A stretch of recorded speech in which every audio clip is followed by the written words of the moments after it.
It is February 1945. Soldiers of the Soviet 8th Guards Army stand in silence as they observe the rays of the morning sun glisten on the icy waters of the Oder River. Among them is the war correspondent Vasilii Grossman. Vasilii has covered the war since the Battle of Moscow, and like his comrades in arms, he has counted every river he has crossed since the advance westward from the Volga at Stalingrad. Now, after a hellish trek of over 3 years, he stands at the bank of the final river before Berlin. Caught by the emotion of the moment, he writes, «Мне захотелось крикнуть, позвать тех братьев-бойцов, что лежат на русской, украинской, белорусской и польской земле, спят вечным сном на поле брани. Товарищи, слышите вы нас? Мы дошли!» Hi, I'm Griffin Johnson, the Armchair historian. By early 1945, Hitler's Third Reich was on its last legs. While the Allies prepared to make a dash across the Rhine, in the east, the Red Army was advancing toward the German border at lightning speed. As its armies closed in on Berlin, its men vowed to take revenge for the death and destruction the Germans had brought upon the motherland. Hitler, however, would not go down without a fight, and forced his defeated people into one more cataclysmic bloodletting that would not end until the hammer and sickle finally flew above the Reichstag and the Führer lay dead in his underground bunker. Before we begin, I'd like to thank our partner NordVPN for sponsoring today's video. If you're like me and the members of our team, you probably spend a huge chunk of your time surfing the internet for information and communicating with work colleagues, or you're streaming videos and reaching out to family and friends in your spare time. Either way, visit nordvpn.com/historyvpn and find out how Nord can help protect you and your online activities using military-grade encryption on up to 6 devices at once for every major platform, including Linux and even Android TV. Tools like NordVPN help our team access historical information and region-locked documentaries by routing connections through 5,600 servers in 59 countries, while features like Nord Threat Protection keep our researchers safe from malware and dodgy websites. In a digital landscape where content is progressively becoming more segregated between regions and continents, NordVPN is the great equalizer, putting everything at your fingertips as it should be. Support our channel and try NordVPN today with a risk-free 30-day money-back guarantee and get a 2-year plan with a huge discount and 4 months for free by signing up using our link in the description below or visiting nordvpn.com/historyvpn. 1944 had been nothing short of a disaster for the Germans on the Eastern Front. After the annihilation of Army Group Center, the seemingly unstoppable Red Army had chased the Wehrmacht to the gates of Warsaw. In the south, Romania and Bulgaria had capitulated and changed sides, while Hungary verged on collapse as Soviet armies laid siege to Budapest. Unwilling to admit defeat, Hitler now made the momentous decision to deploy his final armored reserves to relieve the city's defenders and secure Hungary's oil fields. This, as it turned out, was exactly what the Soviet High Command, better known as the Stavka, had hoped for. By increasing pressure on the Hungarian front, Stalin and his advisors aimed to lure the Führer into moving his vital armored reserves away from Poland. While 3 Soviet fronts, totaling some 2.5 million men, would make a dash across the Vistula River around Warsaw and drive straight toward Berlin. To mentally prepare their men for the coming struggle, political commissars handed out instructions that echoed the overwhelming sentiment felt among the embittered Soviet soldiers.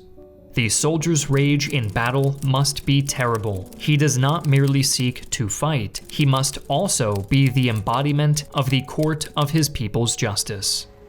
Fueled by a desire for revenge, Stalin's armies began breaking out of their bridgeheads on January 12th. Within days, the outgunned defenders were forced into a frenzied retreat. On the 15th, General Heinz Guderian pleaded with Hitler to send every available unit east. The Führer, in turn, made great promises in the form of 2 SS Panzer Corps recently withdrawn from the Ardennes.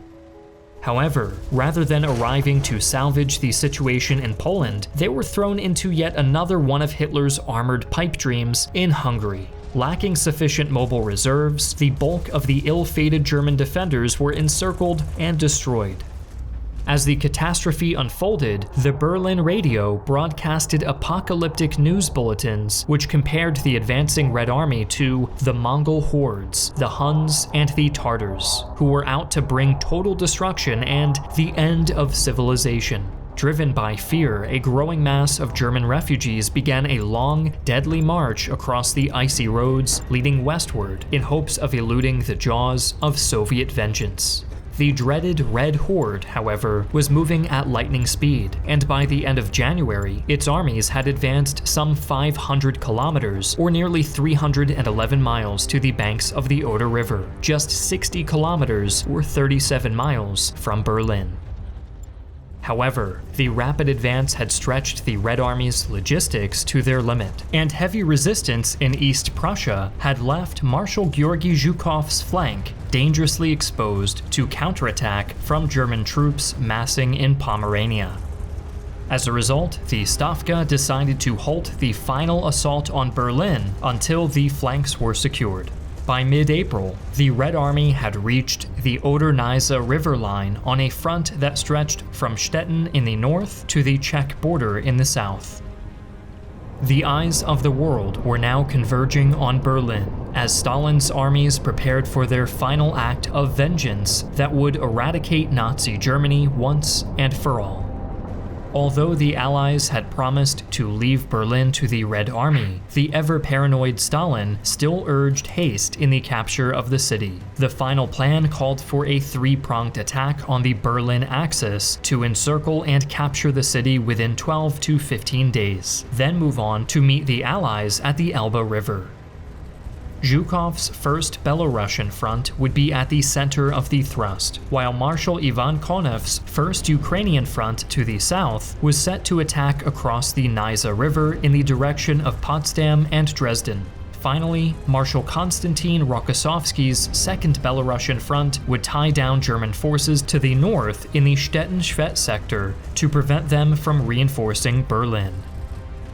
Having become accustomed to fighting on wide-open terrain, few in the Red Army had much experience in large-scale urban street fighting. It was up to General Vasilii Choikov's 8th Guards Army, veterans of the Battle of Stalingrad, to distribute pamphlets on urban warfare, while special combined arms task forces were formed.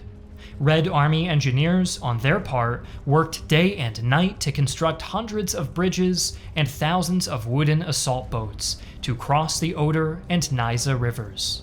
To achieve this, Soviet planners had to find a way to move 29 armies over hundreds of kilometers to create shock groups capable of penetrating the German line in areas only 2.5 to 10 kilometers or 1.5 to 6 miles in width.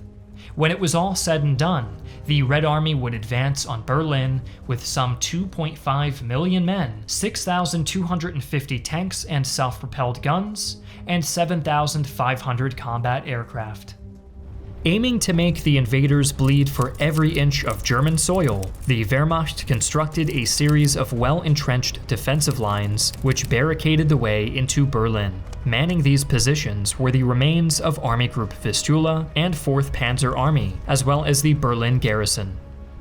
Combined, this force consisted of 750,000 German soldiers, supported by 1,519 tanks and assault guns, 9,303 guns and mortars, and 2,200 aircraft. However, these numbers looked more impressive on paper than they did in reality, as virtually all of its formations were under strength. Although many units were led by battle-hardened veterans of the Eastern Front, their rank and file was often made up of a mix of wounded, unfit, and inexperienced soldiers, and even boys from the Hitler Youth. Moreover, some 60,000 of the defenders came from undertrained and barely armed Volkssturm militia battalions. The infantry would not be able to count much on its armored and air assets either, as the Germans lacked the fuel reserves to keep its otherwise considerable force of fighting vehicles operational for any extended period of time. Morale was also at an all-time low. Most suffered from malnutrition and a lack of hygiene, and save for the most fanatical Nazis, few now believed in the promise of final victory. Even so, every effort was made to convince the men that the much-anticipated Wunderwaffen would still turn the tide of the war, and that peace talks with the Western Allies were soon to bear fruit. But if these motivations were only marginally effective, the widespread fear of Soviet vengeance and barbarism drove even the most cynical to continue fighting. On April 12th, the Berlin Philharmonic Orchestra gave its last performance. Among the music played was Richard Wagner's Ride of the Valkyries. 4 days later, another type of orchestra began to play as thousands of Katyusha rocket launchers and field guns of Zhukov's front opened up on the 1st German defensive line along the Zelo Heights. Miles away in Berlin's eastern suburbs, houses began to shake as terrified citizens gathered in the street to listen to the start of the coming storm. A stunned Russian engineer described the unfolding spectacle. Along the whole length of the horizon, it was bright as daylight. On the German side, everything was covered with smoke and thick foundations of earth in clumps flying up. There were huge flocks of scared birds flying around in the sky, a constant humming, thunder, explosions. We had to cover our ears to prevent our eardrums breaking. As the sound of artillery gradually faded, hundreds of men began shouting, "To Berlin," as tank engines roared and the lead assault elements began advancing toward the heights. Many of the German defenders, unfortunate enough to have been caught in the preceding onslaught, had disappeared in the blink of an eye, while dazed and panic-stricken survivors rushed back toward the 2nd defensive line. However, the awesome bombardment obscured serious problems in Zhukov's plan. The destruction caused by the shelling had been so great in scope that it had severely worsened the condition of the terrain that his men now had to traverse. The searchlights, intended to blind the enemy, instead reflected onto the smoke-filled air and obscured the vision of the advancing infantry. In the resulting chaos, units lost contact with each other as Soviet artillery and aircraft began attacking friendly formations. Worse still, German intelligence had had prior knowledge of the coming offensive, which meant that many of the first-line troops had been evacuated to the safety of the rear. What ensued was nothing less than what a member of the Grossdeutschland Guard Regiment described as a slaughterhouse. Countless soldiers were cut down as they struggled to advance across the floodplains and through German minefields. In other sectors too, the attackers were cut down and repulsed as they attempted to cross the Oder. Sensing disaster, an increasingly agitated Zhukov ordered his 2 tank armies to attack at once. However, most of the infantry's artillery and supply vehicles were still trying to make their way to the front, causing the tank armies to become hopelessly stuck in an endless traffic jam. Even when the lead armor finally approached the heights, they found themselves ambushed by concealed 88 gun emplacements, Tiger I tanks, and infantry armed with deadly Panzerfaust recoilless anti-tank launchers.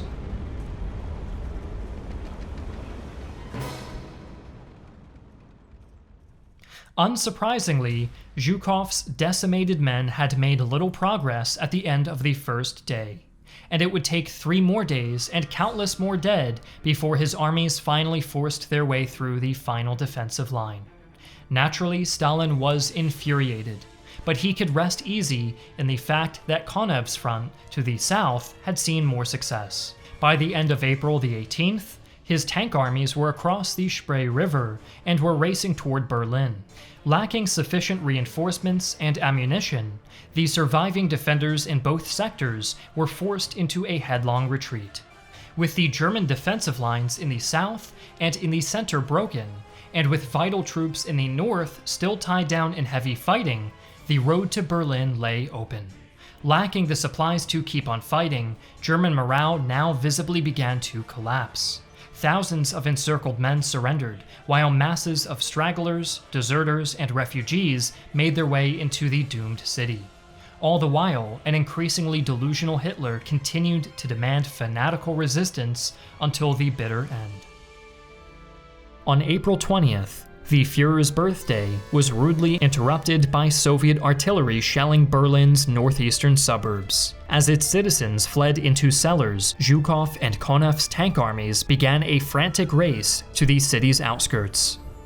In the meantime, many senior officials of the Nazi Party engaged in a similar type of competition to be the first one to get permission to flee the city. Soldiers on the ground enjoyed no such privileges, and those who tried to run or displayed signs of cowardice were summarily hanged throughout the city, with messages such as "I was a coward" or "I was a deserter" dangling from their chests. The next morning, Soviet artillery fired a frenzied barrage into Berlin's city center, while the remains of General Helmut Weidling's 56th Panzer Corps of the German 9th Army conducted a desperate withdrawal across Berlin's Autobahn ring, while being mercilessly strafed by Soviet aircraft. Other remnants of the German defense attempted in vain to stop Zhukov's armies from pushing into the city from the southwestern and northern flanks. However, its depleted units could only delay the enemy, and Zhukov and Konev's forces both reached the city's outskirts that evening. Believing himself to be the next Frederick the Great, Hitler remained confident that a massive counterstroke by the newly created Army Detachment Steiner and 9th Army against Zhukov's flanks would trap the invaders in the city in a ploy similar to what had befallen the Germans at Stalingrad 2 years prior. When it became clear on the following day that Steiner's army detachment lacked sufficient strength and ammunition to attack, the Führer finally cracked and openly admitted for the first time that all was hopelessly lost. With the Soviets breaking into the city, General Weidling was appointed commander of the Berlin defense area. However, by the time Weidling took command, only about 45,000 Wehrmacht and SS troops, just over 40,000 men of the Volkssturm, and a measly 60 fuel-starved tanks were left standing to defend the city against some 1.5 million Soviet troops. Unsurprisingly, Zhukov's armies had managed to push the defenders out of the eastern and southeastern suburbs by the end of the 23rd, while other fronts tightened their grasp around the city's flanks. With inevitable defeat looming on the horizon, many of the defenders began to lay down their arms. Others, however, continued to resist fanatically.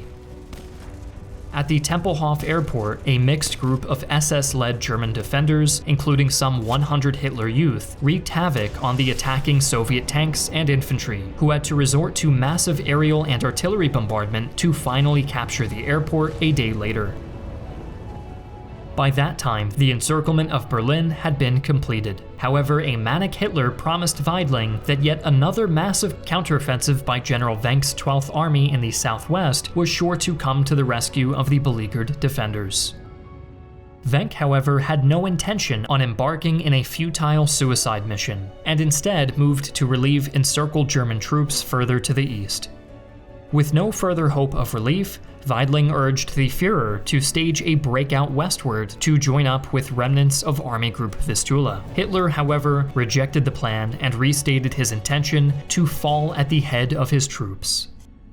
During the next 3 days, the Red Army tightened its hold on Berlin as the advancing armies closed in on the inner defensive line, protecting the governmental district. The lack of clear demarcation lines between the fronts, however, led to various formations competing for space and getting hopelessly confused in the ensuing quagmire. After careful deliberation, it was decided that most of Konev's frustrated men were to be redeployed to Czechoslovakia, while Zhukov was to go in for the final kill.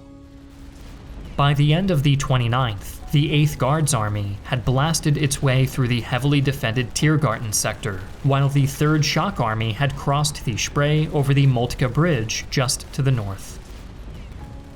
In front of them lay the ultimate prize, the blackened walls of the Reichstag, the former parliamentary building widely regarded as the symbolic heart of the Third Reich. Capturing it would be nothing less than the culmination of the entire Soviet war effort. The defense of the building and its surroundings was led by a determined group of mostly foreign SS fighters with little less to lose. In the morning of the following day, Soviet artillery opened fire as a few hundred assault troops rushed forward. After a heavy firefight, the men reached the main entrance and proceeded to clear the building in brutal close-quarters combat. After hours of bitter fighting, the red banner was spotted hanging from the second floor at around 2:30 p.m. But it wouldn't be until late in the evening before a path to the roof had finally been cleared. Two sergeants, identified as Mikhail Yegorov and Meliton Kantaria, managed to reach the top and hoisted the hammer and sickle on top of the Reichstag, marking the symbolic end of Hitler's Third Reich. As this historic moment unfolded, an even more momentous event occurred barely a kilometer away. With Soviet troops converging on his bunker complex, the embittered Führer knew that he had reached the end of the line.